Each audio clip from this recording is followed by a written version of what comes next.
Na nossa aula de hoje, nós vamos iniciar os estudos sobre o procedimento especial. Processo, vocês já estudaram, sabem que é a soma de atos que objetiva solucionar litígio ou efetivar o direito. Procedimento é o caminho que esse processo se realiza através de atos sucessivos. Já o procedimento especial, excepcionalmente, em razão da pretensão deduzida, o processo pode mudar o modo de se formar e de se desenvolver. Então, os procedimentos especiais, eles encontram-se lá no título 3 do nosso Código de Processo Civil, e no capítulo 1 nós iniciamos o nosso estudo tratando da ação de consignação em pagamento. Todos os movimentos processuais, todas as figurinhas processuais que vamos estudar a partir de agora são procedimentos da mais elevada importância. Então, cada figurinha ela tem o seu papel de destaque no nosso cenário jurídico, e toda a atenção que possam ter a partir de agora é importante, porque vai ser o dia a dia de vocês após o término da graduação. A ação de consignação em pagamento ela está prevista nos artigos 539 a 549 do nosso Código de Processo Civil, e ela é o meio através do qual o devedor procura extinguir a sua obrigação perante o credor, no caso deste vir a se recusar a receber o pagamento ou o cumprimento, né, da obrigação. Assim como no caso deste não ter tomado a iniciativa de recebê-lo, que é através de um processo de execução, quer seja através de uma ação monitória, ou própria ação de cobrança, qualquer movimento processual que objetive realmente essa cobrança. Ou ainda quando o endereço do credor for desconhecido, ou caso ele, devedor, tenha dúvidas quanto àquele que deva receber o pagamento estampado no título objeto da obrigação. Gostaria de lembrar que o pagamento é um direito do devedor. Nós temos por hábito de sempre imaginar que o pagamento é apenas uma obrigação, né? Que o devedor, quando ele assume o compromisso, seja ele qual for, ele está obrigado a cumprir naquele prazo o seu pagamento, mas não, é também um direito dele. Nós sabemos que quando se fala em título ou dívida, os títulos em geral eles circulam, são cedidos ou coisa que o valha. E na seção de crédito, vocês estão lembrados, estudaram isso em direito civil, não é necessário a anuência do devedor. O que a lei exige é que ele seja comunicado com relação a essa operação. Então, dizia Pontes de Miranda, não basta que eu saiba que devo, é importante que se saiba a quem se deve e onde se deve pagar. Muito bem. A consignação ela tem por objeto coisa certa, incerta e quantia em dinheiro. Então, eu tenho realmente um leque muito amplo para que o devedor possa se descumprir através dessa figurinha jurídica ou se desobrigar do cumprimento de uma obrigação assumida num determinado título.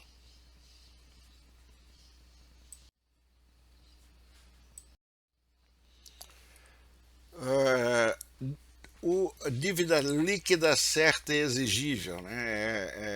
É o que geralmente objetiva o direito de alguém buscar em juízo o descumprimento da sua obrigação. Eu gostaria de ressaltar que para a consignação em pagamento é desnecessário fundamentar essa dívida em título executivo, o que eu devo apenas demonstrar que ela existe e que houve uma recusa por parte do credor em recebê-la. Essa dívida ela tem que ser decorrente de obrigação líquida certa e exigível. Isso não significa que ela tenha que se fundamentar em título executivo. É isso que eu estou dizendo. A liquidez, a certeza e a exigibilidade, elas que se fazem necessárias para a consignação, são requisitos de direito material. Tá? Uma coisa que se discute muito dentro da consignação é o seguinte: a interpretação de cláusulas contratuais é admissível ou não dentro da consignação? Eu diria que ela é possível sim, né? Mas essa discussão ela sempre está limitada porque tem que estar relativa sobre o débito e o seu respectivo valor. Ou seja, eu até posso discutir cláusula contratual dentro de uma consignação em pagamento, mas desde que essa discussão ela se limite a respeito do débito e o seu valor. O Hernani Fidelis dos Santos ele até faz ele exemplifica bem esse quadro e essa situação. Por exemplo, o devedor, se ele pretender consignar uma importância prevista como cláusula de arrependimento, aquele contratinho de arras que vocês conhecem lá da compra e venda, que é um belo exemplo para tudo, né? Quando o contratante arrependido quer se desobrigar do contrato, neste caso, ele estaria fundamentando o seu pedido única e exclusivamente se o valor a que se refere à cláusula penal é simples ou se é uma obrigação facultativa de arrependimento. Ou seja, eu apenas vou discutir aonde eu vou me enquadrar o rompimento daquele contrato. Ou seja, se é uma cláusula penal simples, tá? Ou uma obrigação facultativa de arrependimento. Então, eu dependo do que está estampado dentro do contrato de arras, por exemplo, e vou discutir esse tipo de coisa. Uma outra situação que me vem à cabeça nesse momento é com relação a indexadores. Contratei por um indexador X, vamos lá, IGPM, daqui a pouco o IGPM foi extinto e o governo federal ele não fixou, por exemplo, um outro indexador para que ele passasse a corrigir valores decorrentes de ajustes em contratos. Então ficou a dúvida INPC, um outro índice qualquer. Então vem o credor e aplica um indexador que, óbvio, que seja muito mais interessante para ele. E na dúvida eu posso consignar esse valor e discutir dentro da consignação eventualmente as questões relativas à aplicação do indexador que eu entenda, eu devedor, que seja correto. Mas de qualquer maneira, observe, a interpretação, ou seja, a discussão de cláusula contratual dentro da consignação em pagamento, é o que eu quero que vocês entendam, ela está sempre limitada ao valor do débito, nada mais do que isso, ok? O requisito essencial para que a consignação possa ser interposta ou proposta é sempre a recusa do devedor, ou desculpe, a recusa do credor. Eu preciso demonstrar que houve recusa do credor no recebimento daqueles valores. É óbvio que alguém vai me dizer, mas como é que eu provo isso? Tecnicamente, fazendo a oferta judicial ou extrajudicial, conforme o caso, quando se tem a dificuldade, porque se não houve recusa, ele vai lá e recebe dentro do prazo legal sem problema nenhum. Lembro que a consignação, tá, ela é facultativa. Ela é um movimento processual facultativo cuja legitimidade cabe ao devedor. Ele tecnicamente não precisa consignar, ele não precisa oferecer o pagamento ao seu credor, exceto nos casos em que ele tenha dúvida a quem se deva pagar ou se por acaso o seu credor passou a residir em local incerto e não sabido. Aí ele disse, poxa, mas é uma faculdade. Bom, ele pode aguardar, por exemplo, a execução, ação de cobrança, coisa que o vale. Ele pode aguardar que o seu credor tome a iniciativa de realizar a cobrança. Agora, se ele tiver dúvidas, não tem essa facultatividade, ela desaparece, porque aí a consignação passa a ser um meio obrigatório para que ele possa se desobrigar desse pagamento.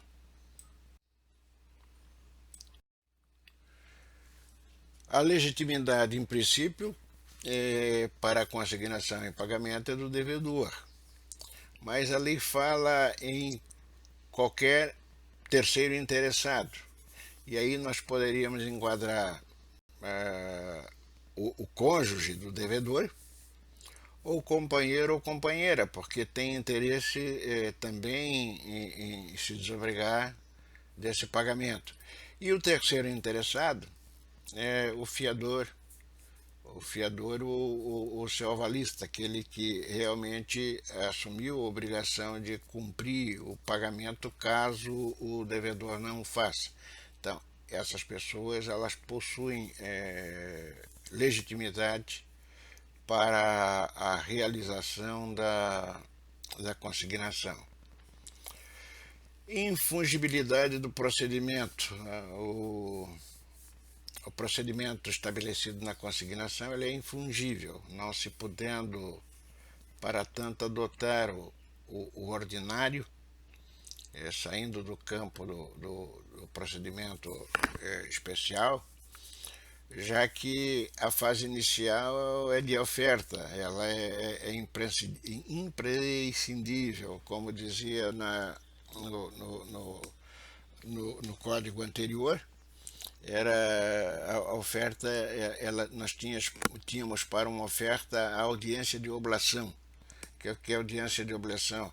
A audiência de oblação, primeiro o devedor oferecia o objeto do título, o objeto da dívida ao seu credor, e se ele não o recebesse, a partir dali é que começaria então todo o processo. Ele depositaria a coisa, e hoje, na realidade, eu já vou entrar nesse campo, nessa seara, a técnica é mais ou menos isso. A primeira ordem é para que faça isso.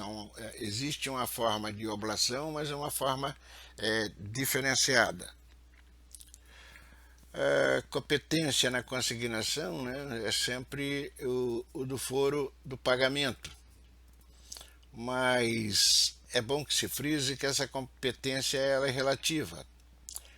porque ainda que a consignação tenha por objeto bens imóveis, já que o objeto se relaciona diretamente com obrigação e não com direito real, né? É, a consignação ela pode ser requerida em foro diverso.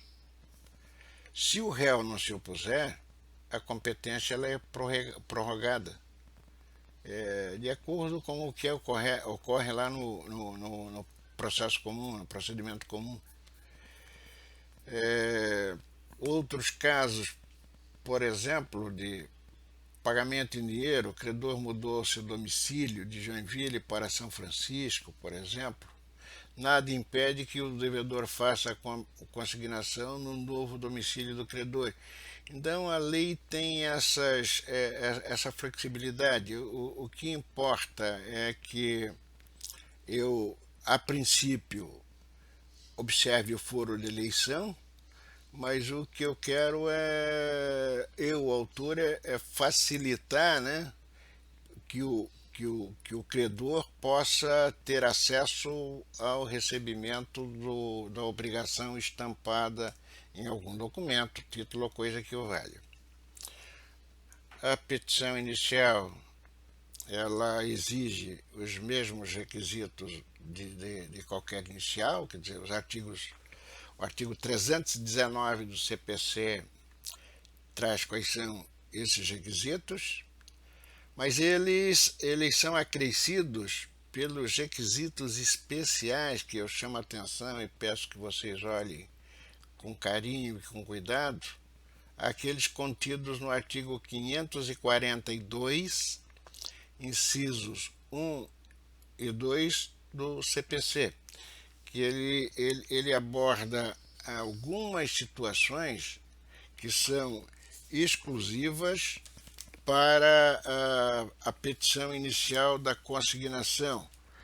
Por exemplo, o autor deverá, na petição inicial, requerer o depósito da quantia ou da coisa devida a ser efetivado no prazo de 5 dias contados do deferimento, ressalvadas a hipótese do artigo 539, parágrafo 3º, que justamente quando ocorre a dúvida manifesta por escrito, né, do devedor.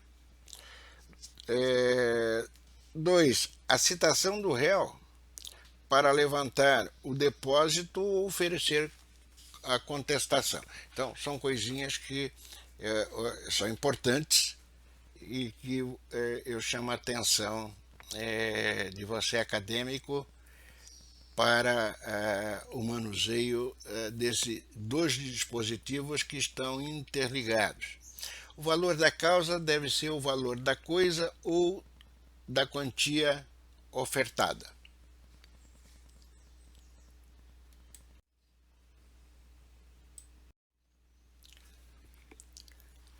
O problema da citação, nós temos a citação do credor, mas aqui gostaria de fazer uma abordagem. A citação ela deve ser pessoal, mas o que eu chamo a atenção é a citação, e ocorre muito a consignação de aluguéres, né? Então o que se discute é se essa consignação deve ser através do proprietário do imóvel locado ou do seu administrador. Os nossos tribunais eles já pacificaram o entendimento, né, que quando se trata de locação de imóveis, a citação ela pode ser realizada na pessoa do administrador ou da empresa administradora do imóvel locado, desde que estes sejam encarregados pelo recebimento dos aluguéis. Então, como consignação em pagamento de aluguéis é um número muito elevado, né? Eu chamo a atenção de vocês para esse detalhe. Quando nós tivermos no polo passivo o credor proprietário de imóvel, se eu tiver, por exemplo, uma imobiliária que seja responsável pelo recebimento desses aluguéis, ela ou seu representante legal pode figurar no polo passivo e ser citado ao invés do proprietário.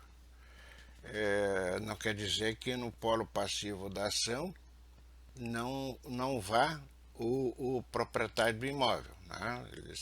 Ele será a parte que detém a legitimidade passiva, mas só que cita-se como representante legal para esse caso específico o administrador do imóvel, em razão do recebimento desses aluguéis, e você prova essa relação e pede a citação.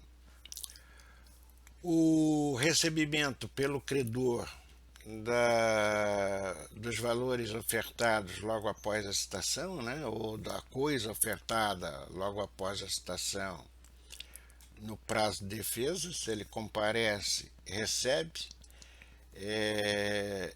ele dá a quitação, o recebimento impõe quitação, e esse recebimento configura típico reconhecimento pedido, e que lhe atribui então a responsabilidade pelo pagamento das custas e honorários advocatícios. Então, essa é uma regrinha que está lá no artigo 546, parágrafo único. Então, quando você, vamos supor que a consignação seja em dinheiro, o valor ofertado ele vai receber já deduzido de custas e honorários advocatícios. A consignação extrajudicial é maravilhosa, e essa é algo, eu até brinco, né?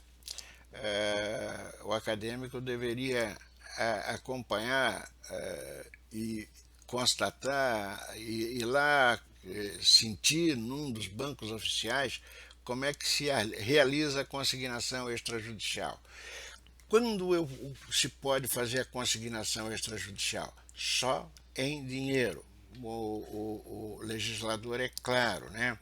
Quando a consignação for dinheiro, poderá, então, não é deverá, é uma faculdade, ele poderá se utilizar, né, de um banco oficial para realizar essa consignação. Como é que funciona? Ele comparece a uma agência de um banco oficial, Banco do Brasil, Caixa Econômica ou outro banco oficial que tenha na região, faz o depósito em nome do credor e, através daquele banco oficial, se faz uma notificação através dos correios com aviso de recebimento para que o credor venha receber ou manifestar recusa no prazo de 10 dias a contar da data do recebimento da notificação. Se o credor comparecer à agência bancária e retirar o dinheiro, a consignação ela é considerada realizada e a quitação é dada, e a partir daquele momento o devedor está desobrigado com relação àquele compromisso, com relação àquela obrigação. Se ocorrer a recusa, o devedor então deverá ingressar com ação em juízo no prazo de 1 mês, instruindo a petição inicial com a prova do depósito e com a recusa por escrito do seu credor. Se o credor, recebendo a notificação, nada fez, se omitiu e não exerceu o seu direito no prazo de 10 dias de recusa ou de recebimento, a consignação é tida como realizada. Isso não quer dizer que ele, credor, não possa exercer o seu direito de entrar com execução ou outra medida objetivando efetuar a cobrança. Só que esse quadro e essa situação caracterizada é motivo da prova para embargo do devedor e a demonstração cristalina de que, na forma da lei, a obrigação ela foi cumprida.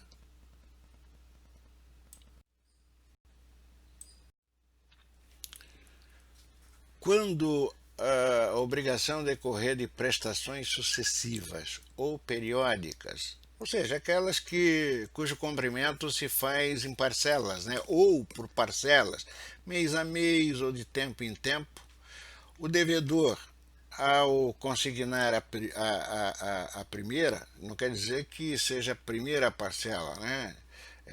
A primeira consignação, aquela que realmente impactou na recusa do credor, quando ele realizar a consignação da primeira, ele já pede também que as demais sejam realizadas em juízo. Nestes casos, deferido o pedido,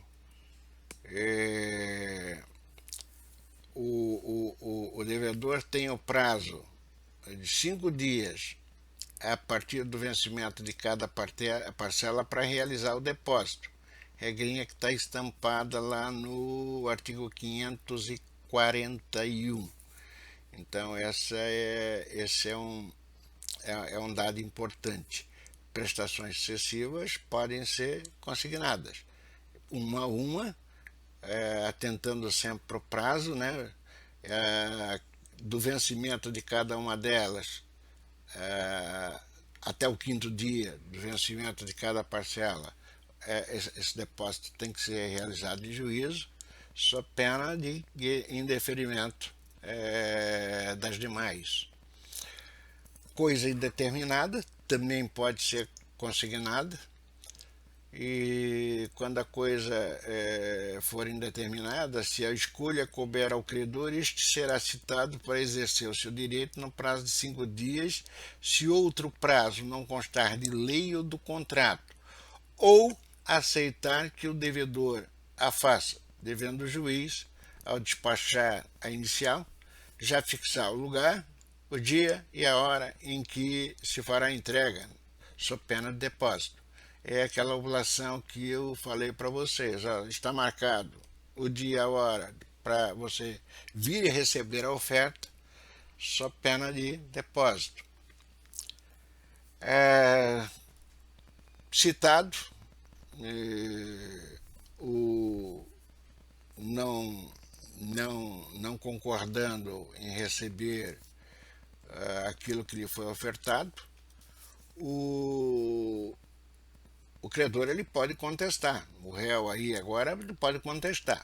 Os fundamentos da contestação eles estão inseridos lá no artigo 544, incisos 1 a 4 do CPC, e tecnicamente o que ele vai poder alegar, gente? Olha, que não houve recusa ou mora em receber a quantia ou coisa devida. Outra situação, que a recusa foi justa. 3, que o depósito não se efetuou no prazo ou no lugar do pagamento. 4, que o depósito não é integral.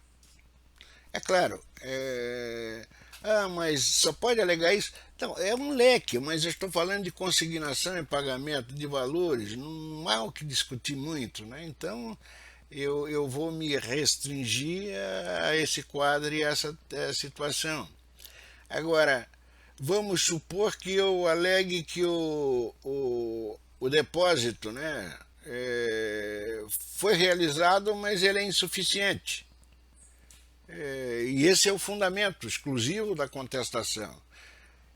O réu pode requerer o levantamento desse depósito e a continuidade do processo para discussão apenas com relação a essa diferença que ele julga que lhe seja devida. Essa regrinha está estampada lá no parágrafo 1º do artigo 545.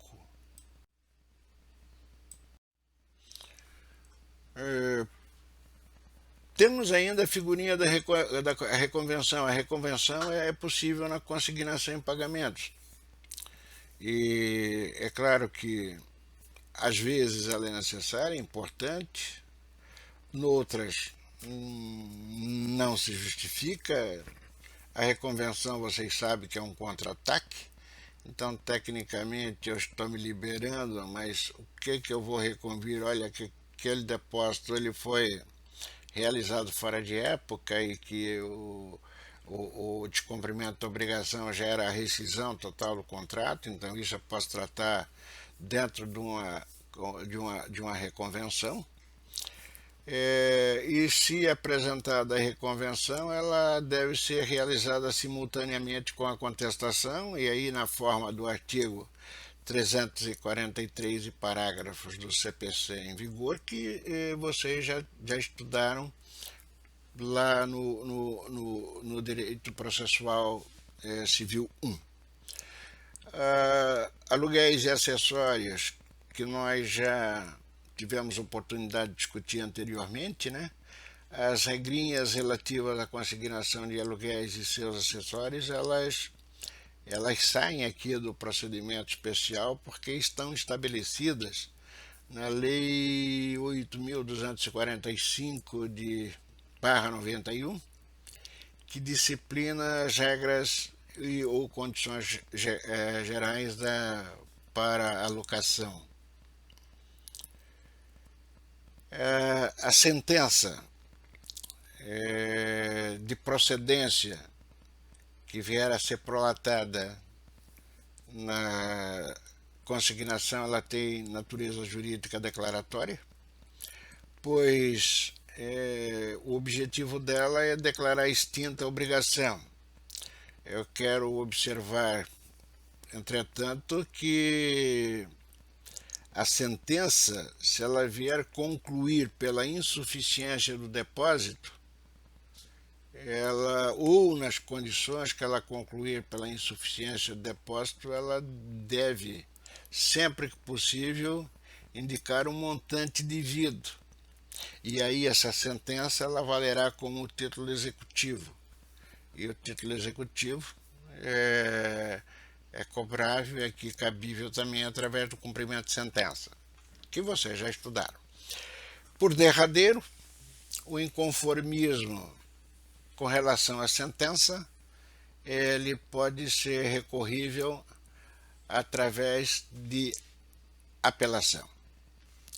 Por hoje é só, um abraço e até a próxima.